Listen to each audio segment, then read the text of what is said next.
प्रदूषणाचा धोका टाळण्यासाठी पर्यावरणपूरक वाहतूक साधनांना प्रोत्साहन देण्यात येत आहे. याचाच भाग म्हणून ठाणे महापालिकेनं मोठा निर्णय घेतलाय.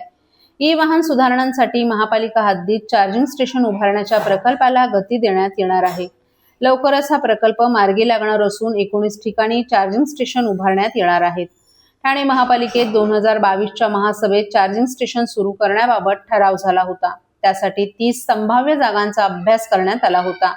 त्यापैकी 19 ठिकाणी चार्जिंग स्टेशन उभारण्याचा निर्णय घेतला आहे. हा प्रकल्प PPP तत्वावर उभारण्यात येत आहे. विशेष म्हणजे या माध्यमातून मिळणाऱ्या एकूण उत्पन्नातील 10% हिस्सा पालिकेला मिळणार आहे. दरम्यान प्रति युनिट किमान ₹1 दरानं जास्तीत जास्त महसूल देणाऱ्या संस्थेची निवड करण्यात येईल. त्यासाठी तांत्रिक पडताळणीनंतर पात्र निविदाधारकांची अंतिम निवड प्रक्रिया राबवण्यात येईल. ई चार्जिंग स्टेशन प्रकल्पासाठी सुमारे 10,50 कोटी रुपयांची गुंतवणूक अपेक्षित आहे. याचा संपूर्ण खर्च हा निविदेधारकांनाच करावा लागेल. चार्जिंग स्टेशनसाठी निवडलेल्या ठेकेदाराला पालिकेकडून 4 ते 5 मीटर रुंद आणि 20 ते 30 मीटर लांबीची जागा मिळेल.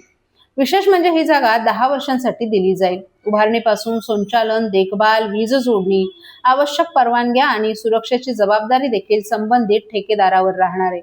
पहिल्या 3 वर्षाचा लॉक इन कालावधी निश्चित केला असून चार्जिंग दर हे केंद्र सरकारच्या मार्गदर्शक सूचनांनुसार ठरवले जातील.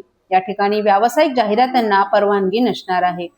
नौपाडा कोपरी, उथळसर, वागळे इस्टेट, लोकमान्य सावरकर नगर, वर्तक नगर, माजुडा, मानपाडा, कळवा, मुंब्रा आणि दिवा या भागांमध्ये चार्जिंग स्टेशन उभारण्यात येणार आहेत. त्यामुळे ई वाहन धारकांसाठी चार्जिंगची सोय होईल.